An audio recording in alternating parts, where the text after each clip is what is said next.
My name is Brieanna Lightfoot Smith. I'm a wife to Geordan and a mom to our 3 kids.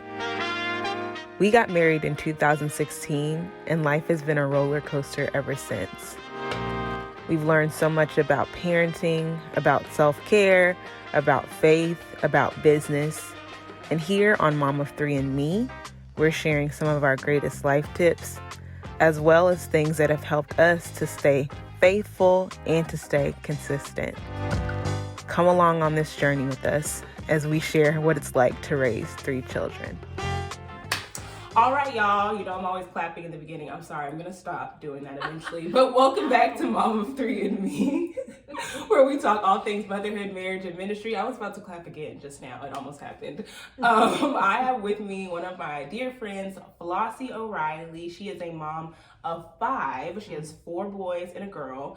And she's just awesome. She has her own business in photography. She loves Jesus. Her and her husband are super cool. They just look like just very cool. You're like, oh my gosh, they have kids. You would just never know, because sometimes you can look at people, I feel like, and you could tell they have kids because it's just like their souls are gone. Yeah, I can't really describe it any other way. Like, there's this guy I saw in the mall and I was like, beaten out of him. Yeah, exactly. Like, there's just not a lot of life there anymore. Oh, yeah. But that's not how it is with Flossie and Shay.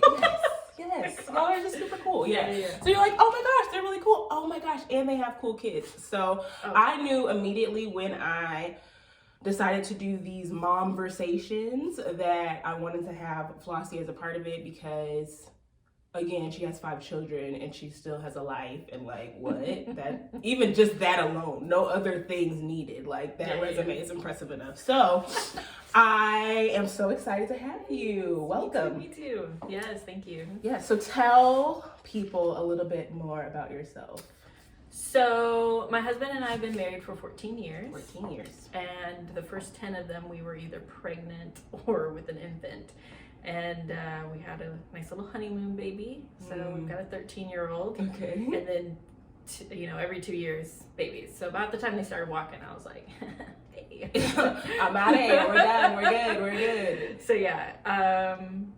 And then I also freelance photography and graphic design. And that's what I got my bachelor's in college from. Okay. So I graduated. From college, and I got my BFA, and then and we homeschool full time, and we've just always done that. Like, from day one.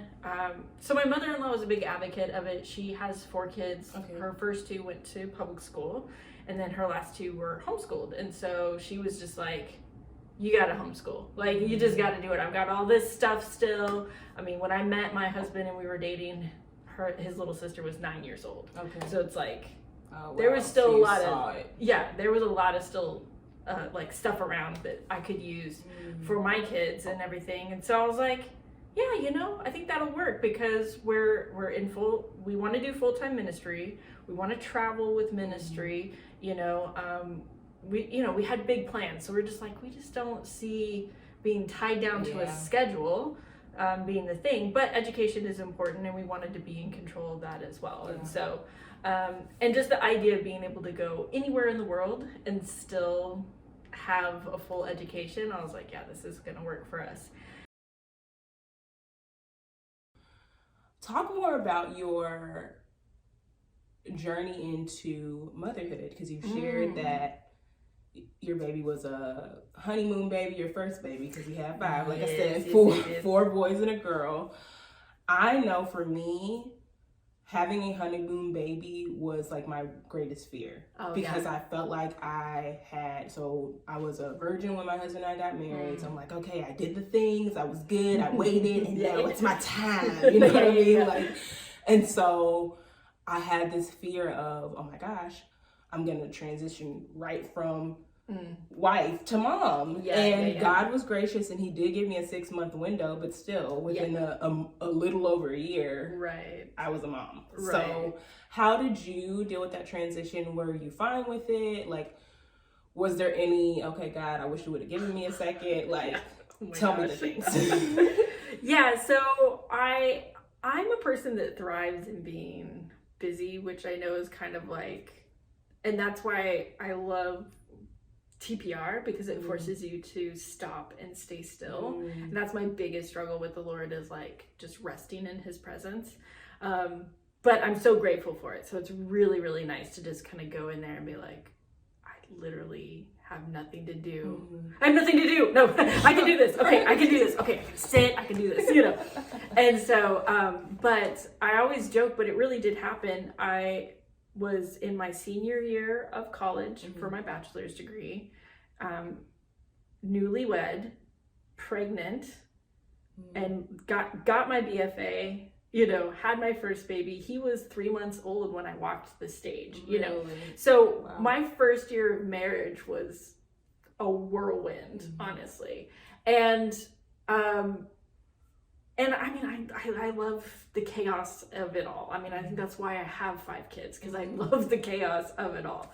And so, but at the same time, you know, looking back, yeah, maybe having a breath or two between newlywed and all of that would have been nice. It was not planned. It was not like, oh, let's get married, you know, my senior year, let's have a baby right away. Like, honestly, the reason why we got married that senior year was because I didn't think I was going to have a baby right away. Like, my plans were clearly the opposite of the Lord's plans. But yeah, we actually eloped 3 months before our actual ceremony. So I was pregnant at our ceremony. Got it, yes. Which nowadays is not uncommon. People got married and then a year later they're like, surprise, it's our anniversary. Or just like they got married but they couldn't have a ceremony because of COVID. So now they're having a ceremony, but now they have like a child, you know, or whatever. So it's like, now it's not weird, but in 2007, it was very weird. People were like, so. But same thing, you know, it's like, we waited, we had the paperwork, we went to the, you know, courthouse. We weren't going to tell anybody that we eloped. We were going to take that to the grave. But once we found out we were pregnant, we were like, look, we're not total sinners. We did get married. We had the work. We had the paperwork. You know, it was signed. Like, so. But yeah. But again, looking back, it's like, I don't think we would be where we are now if it didn't happen the way that it did. But I was a bit older. Like, I was 26 when we got married. So I mean, I wasn't feeling the pressure of, you know, get married, have a baby, but there was something that the Lord stirred inside me that once that ring was on my finger, I was like, at church, people were pregnant. I'm like, can I hold your baby? Where before it's like, you know, you're like normal girl life, or just babies are cute, but no thanks.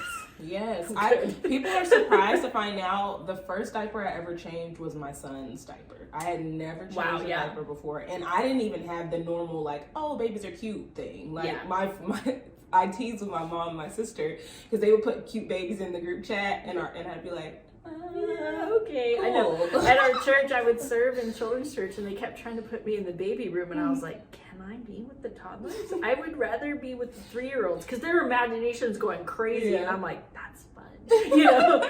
And most people don't like being with the toddlers because their emotions and their creativity is going crazy. But I'm like, again, chaos. I love it, you know.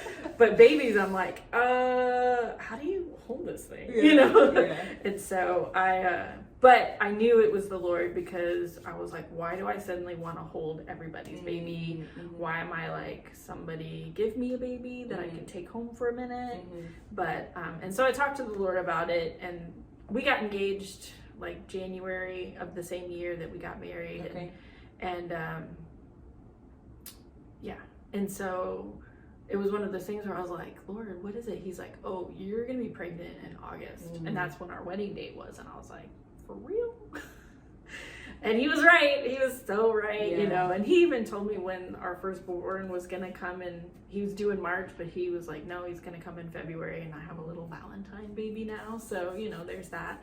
But, so the Lord's faithful in like preparing my heart prior to it. It wasn't like a total, you know, swipe of like, oh my gosh, you know. But, I mean, it was a little bit when it was like 2 weeks in, and I was like, yo, babe, by the way. No, we just got married, but There's And this fun but he thing was that here we- for it too. I mean, Was he he? was just like obsessed with my big belly and just all these things. And I had so many insecurities. And the Lord just really used that time to just kind of like swipe away the past and just, you know, work through a lot of stuff for both of us. And, but yeah, it was really great. Like, yeah. And now, you know, I have a 13-year-old and he is just, I love hanging out with him. Yeah. He's so much fun.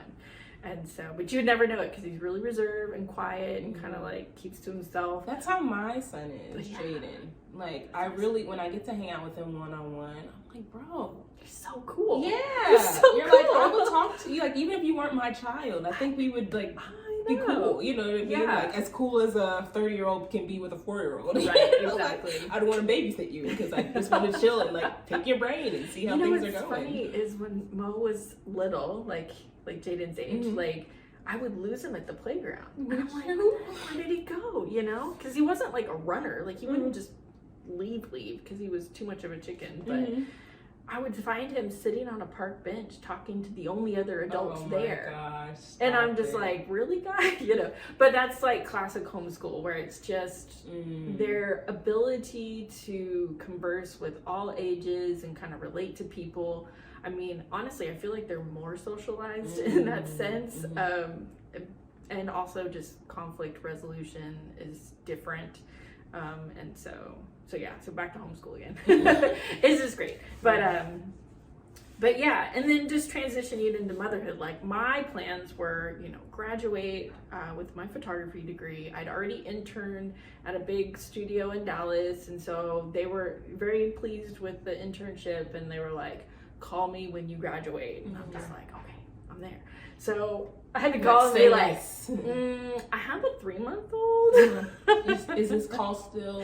Are we still doing this? Well, then this was 2008 and the market crashed and everything that had to do with extra stuff went out the window. So there was no more budgets for hiring assistants and, you know, the photographers in the area were just trying to keep afloat and Facebook was just starting to be a thing. So there wasn't like businesses that needed social media, all these things and YouTube also. People were just, you know, taking their video cameras from their parents and like making videos and uploading them and just like whatever, and it all looked like grainy trash, but it was fine because nobody cared and nobody knew how to do anything. There was nothing to compare it to. Yeah, you know, so you weren't hiring, you know, now there's a whole genre, like you can make really good money doing photography and videography for businesses just to give them that online presence. And so, you know, I'm like,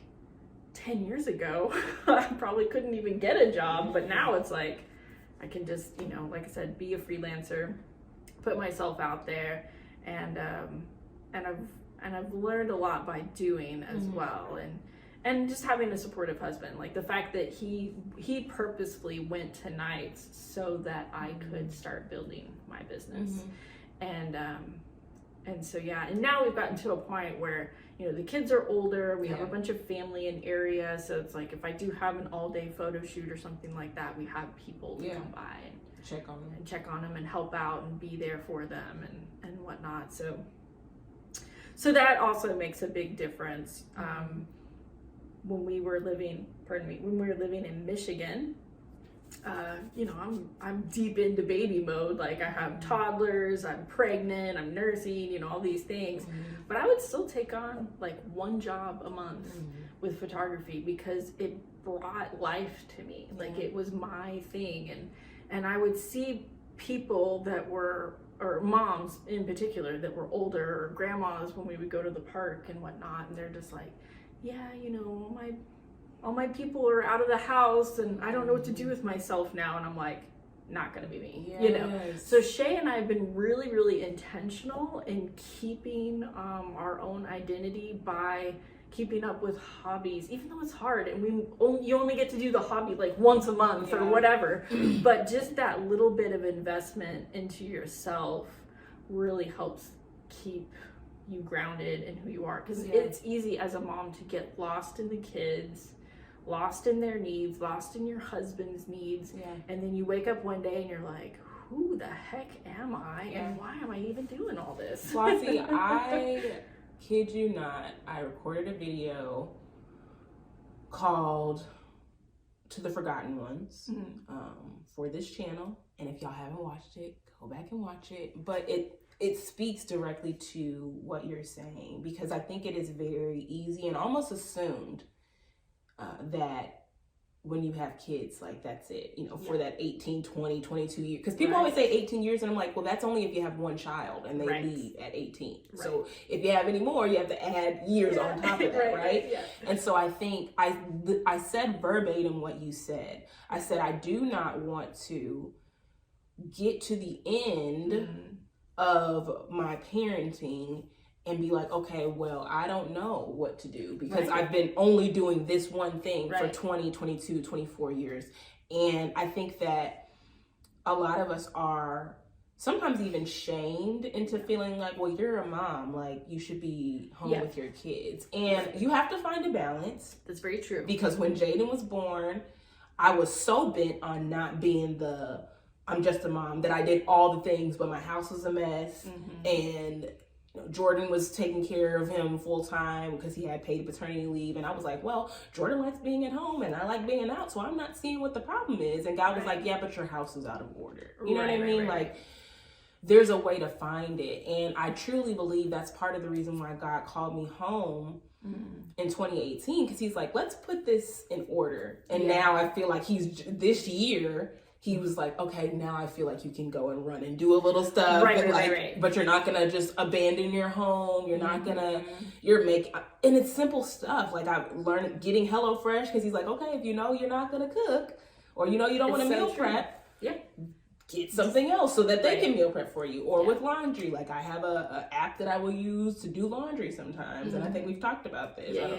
So it's like, finding the ways that I can still make sure my home is taken care of, even in situations where I am elsewhere. Or being able to call on those family members and saying, hey, I need a moment. Even if I don't have a gig, like, I just need a moment. Can you come and just sit here? Not this. Where are you going to go? I don't even know yet. I don't even know where I'm going, but I know I need to get out of this place. You know, so. And, and I appreciate, again, I go back to my husband. I really appreciate him, because in Michigan, we didn't have friends and family. We were up there for ministry. We didn't know anybody. Like, he had a couple people that he knew from the past, but they had their own life, or they were, not really people that were somebody we could really call on and depend on. It was just more of like, hey bro, how's it going? And so so we built friendships there, but at the same time it was mostly just him and I just doing the grind. And he would work all day and then come home, and it's just like I'm emotionally wasted because kids and not really going a whole lot of places, not really being able to talk to a bunch of people. And so he's just like, how about you leave, and he would like kind of push me out the door. And at first I was resistant, because I'm like, no, I gotta be the mom, I gotta be all the things, I'm failing if I take even a breath for myself, and then I would just go to like Barnes and Noble and sit. And it was one of the things I used to love to do when I was in college, was just go and sit and read something, or just look at I love people watching, so I'd pretend to be reading but just totally stalking. Like, you're really interesting, I think you're funny, but and so I would do that, and I would just come back like so revitalized, and honestly it made me a better mom. And so that little bit of spending some time away and spending some time doing something that I liked, even though there was no productivity in that. Like, going and staring at strangers is not productive in any way, but it was something that I enjoyed. And so that was the biggest key that I learned from that, was like, oh, even if I take, even with the kids, we would go out in the backyard and I would watercolor paint, and they would want to paint with me or do whatever they wanted. There was no objective. It was just kind of like, mommy's doing this, y'all do whatever you need to do. Talk amongst yourselves. And then it was same thing. And Shay would see a change in me too. He's like, when you go do pictures, you come back just like bounding with joy. And so it like made him also want to kind of step up and take care of other areas, because he's just like, no, this is like giving you life and feeding you as an individual. And so and we had better married times too because of it. Yes, seriously. Because otherwise, because you'd be like, why are you touching? I've had people touching me all day, and here you come touching me. Yeah. And so Jackie Hill Perry calls it active worship, which I think is hilarious. Yes. And so, when we get to know each other, it's really great. And so, but now, again, they're getting older, and that is helpful. But even when they were like 5, 6, and 7, I'm like, y'all are folding towels. Like, mommy needs help. Yeah. There is so much. And so, but it's good for them. Like, they like feeling helpful. Yeah. They like. And you're telling me the other day how they make a couple of your boys like making breakfast, right? Yes, they like to cook. I've taught them how to make, simple meals, eggs, frozen pizzas, whatever. And so it's the same thing where it's like, if I know I'm not going to be there for a meal, there's chicken nuggets. You can warm them up, whatever. And they're they're happy to do it. And also, like, honestly, I'm teaching them life skills because when they move out, they'll at least know how to make eggs. They'll be able to make healthy meals for themselves. They'll chop up some veggies, but I usually don't let them do that unless knives by themselves. Yeah, knives by themselves. But operating the stove and the oven, I'll have them like text me when they turn it off and little things like that, just to kind of like, so I know like you did turn it off, and then they remember to turn it off because, they're 14, so 13 and 12. So, but anyways, and, or even just me being there and having a bunch of work to do, because photography is not one of those jobs that you just go to and come home and you're done. Like, you go to the gig, it lasts a couple hours, but then you have 8 to 10 hours of editing to do. And so there's times where I'm like, no, I can't make lunch. You make lunch. And they're so sweet. There was one day I was so overwhelmed and stressed, and my 12-year-old came in and he's like, here, Mom, I made you scrambled eggs on spinach because I know that's what you like. And I was like, oh my gosh, I love you. I was like about to start crying even now talking about it, because it was just so sweet. And so it's just nice to, after so much time of investing, to get kind of a return. But that's not, of course, why you do it. No, but it is a blessing. Yes. And I think there's something that it biblically, it's like the farmer, right? Putting in the seeds. You don't know what's good. And Ecclesiastes 11, I shared that passage of scripture in another video as well. Like, you plant seeds here or there because you don't know which one is going to prosper or if both will. And I feel like parenting is a lot like that, right? Because you're like, some days you have moments where you're like, is anything I'm saying getting through to these small people? We just talked about this. Like, I remember earlier this week, I was lecturing my boys about being kind to one another and how they're each other's brothers, and God could have made them friends, but he made them brothers, and because he like really cared that deeply about their relationship with each other. And I'm giving examples, and they're nodding and smiling, and then not 5 minutes after I finished, they're like pushing each other, and I'm like, what did we just talk about? I don't understand. What is happening? I thought I planted the seed and I watered it, but we know that seeds don't bear fruit the same day that you plant them. That's true. Right? That's very true. Yeah. So when you remind yourself of that, then you have those surprise moments, like him making eggs for you. I know with Jaden, he buckled a seatbelt one day, and that would seem so simple, but me getting him to buckle his seatbelt, because he's just like, I don't want to do it, I can't, it's hard. And I told him, I said, baby, you can do hard things. Yeah. So one day he buckled his seatbelt and he said, I did it because I can do hard things. And I was like, that's right. Yeah, you can do things. So it's very gratifying. And for me, I take that as those like little hot knit head nods from God. Like, I know it doesn't seem like anything you're doing is getting through, or I know that you're tired, but and that ties to Galatians 6 and 9, right? Do not grow weary in well doing, for at the proper time you will reap the harvest if you do not give up. There is not a longer time than parenting, because it's not just forever. Like, I guess outside of a job, but even then it's like, okay, well, you can retire from a job, you can't retire from parenthood. This is 24/7 for the rest of your life. For the rest of your life. You will always, even when your children aren't in your home anymore, you will always be a mom. I still call my dad for stuff. Yeah. Oh, right. But it can be very draining, but it can also be very rewarding. Oh, 100%. And I think that's why it's important to find those little things, whether it's like 2 minutes in the corner over here doing whatever, or actually, having a half hour out of the house, doing the thing that you love, getting tea, talking to a friend, whatever, even just going for a walk, like those little things that you're investing in yourself, it really revitalizes you and gives you the ability to keep going and be a better mom, better wife, all of that. And so, and I think that's why as Christians, putting that effort into, the morning reading or going to TPR or whatever, like those are those quiet moments where you're not only investing in yourself, but you're also investing in the Lord's relationship with you, because that can get lost in the chaos too.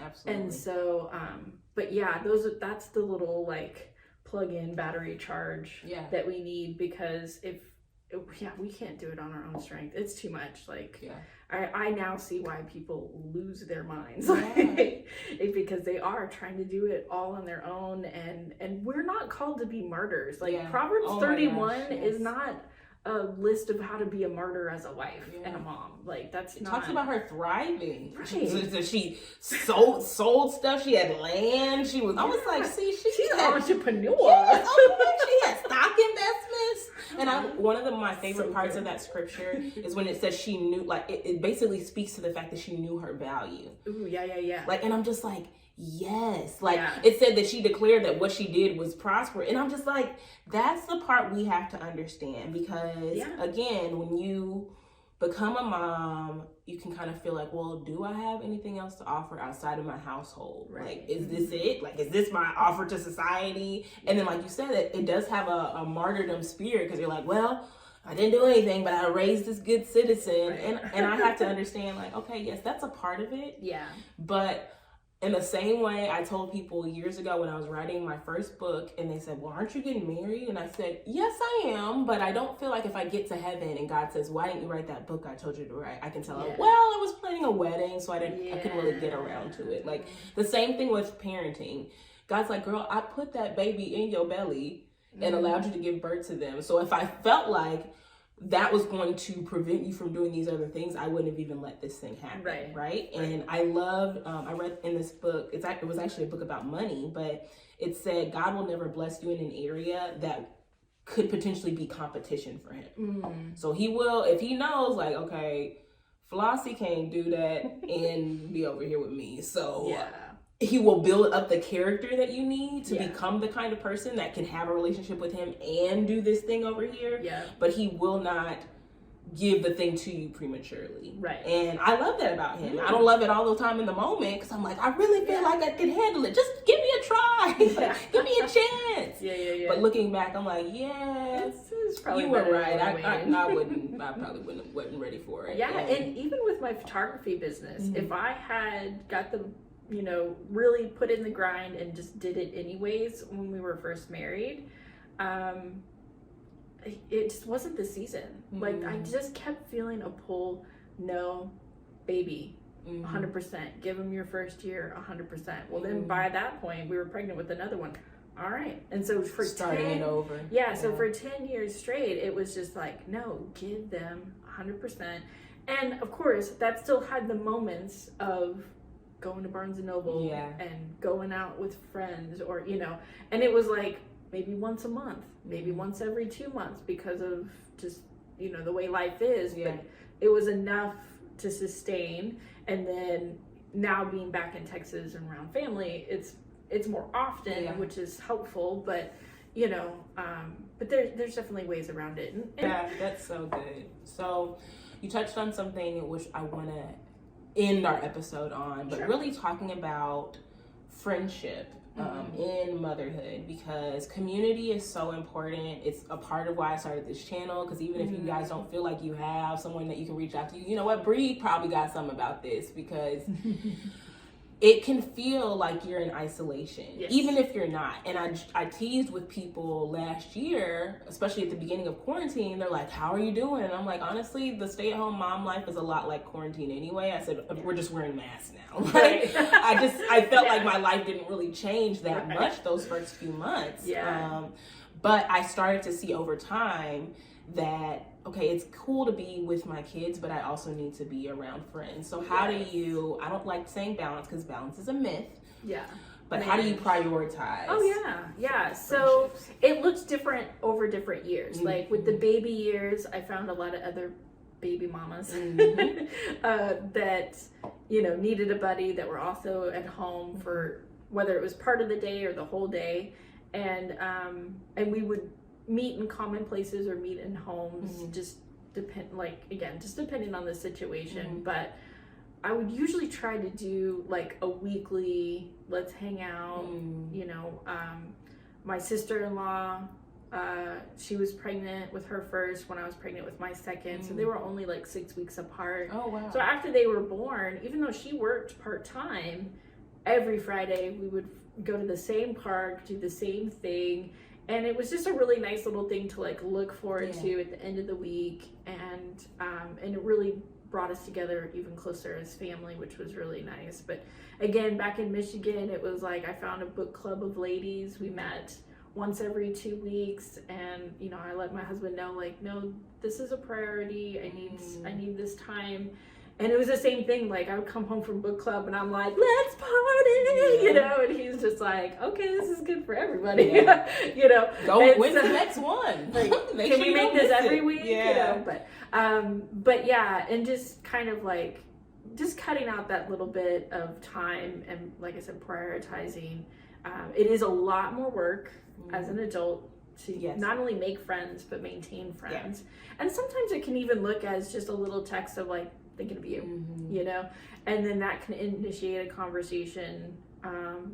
If all you have time that week is a phone call, and things like that. But just making time for the people that you're like, no, this is a quality person that I really enjoy being around. I feel encouraged when I leave their presence, so it's like I'm not gonna let go of that easily. And also realizing that there's times and seasons for different relationships. Now that the kids are older, a lot of my mommy friends that we hang out more regularly, or more, their kids are more the same age as mine, because then they can play together. And really when you find that nice balance of a mommy friend that you love and the kids love their you're like, I will go for to life. This is forever, because it is a hard blend. There are some mommy friends where I only meet with them. So the biggest thing is just realizing that adult friendships really aren't by proxy like they were with school. Like you're like, I'm just best friends with you because we're in theater class together. Like that's just not gonna happen as easily. I mean, we do luck out sometimes. You find a work buddy that you're like, I really like you. But then as entrepreneurs, you're like, well, I don't when you're work buddies. When you're employee of one, you're like, so Flossie, how are you doing, Flossie? Right. The friendships just being more intentional, and then just kind of like realizing that it is work, and it's okay if time passes, between check-ins, between hangouts. Because it's nothing personal. It's we're both busy, and that's something that's like kind of hard to grow out of. Like when I was in my early 20s, I was like, you don't want to hang out with me every day. You don't like me, and it's like, no, it's not. It's life, baby. It's life. Well, that's such a good point to end on. I hope y'all had some notebooks out. I told y'all Flossie was going to be dropping stuff, just sharing all of the wisdom and really the encouragement. And I love everything you said about everything, but specifically when it comes to having a thing that you enjoy as a mom, because that is a message that I have had to tell myself a lot, and something that I drill here on the channel a lot. And so I hope that you guys really take that to heart. And even what you said, it doesn't have to be every day, because sometimes we're like, oh, I haven't read in 3, I said that was the thing I did for me, and then you start getting bitter, and you're looking at your kids like, you're keeping me from doing if it gets to be like that, then you probably need to take a step back. But making sure that you are still making it a priority, and putting it in your calendar if that's what it takes. Like, okay, Fridays are movie nights with my kids. That's something that I've started doing because I actually really love movies. And so I'm like, okay, this is a way for us to decompress at the end of the week.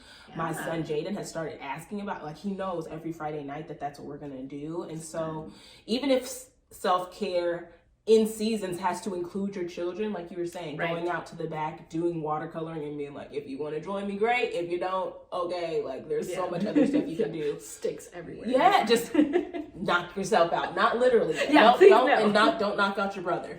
But I think that is so helpful. So I hope that you guys were encouraged by this episode. I hope that you will share it with a friend, and let me know in the comments, what is one action step you're going to take based on this Momversation.